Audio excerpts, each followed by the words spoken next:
ঘুম থেকে উঠে মেয়ের কাণ্ড দেখো, ওর মামা অনেকগুলো ওকে বাজি এনে দিয়েছে।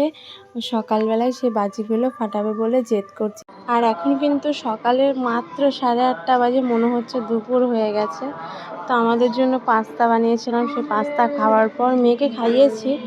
ও দুটো কলা খেলো, খাওয়ার পর একটু ঘুমিয়েছে। একটু মানে একটু আধ ঘন্টা ঘুমিয়েছে। ঘুমানোর পর এই যে উঠে পড়েছেন ম্যাডাম। তারপরে রান্নার মাঝে ওকে স্নান করিয়ে দিয়েছি। আর এসেও জেদ করছিল, করে নিতে বলছিল। তো বলে না, বিপদ বলে কয়ে আসে না। স্নান করানোর পরে বাথরুম থেকে বেরিয়েছে, আর এত দুষ্টু, জোরে দৌড়তে গেছে, পড়ে গেছে, ব্যাস এখন আর কোল থেকে নামছে না।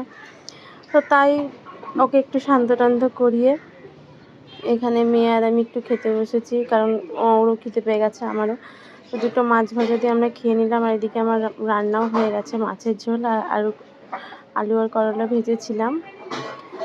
তো এত রোদ উঠেছে বাবা, মানে কি বলবো আর।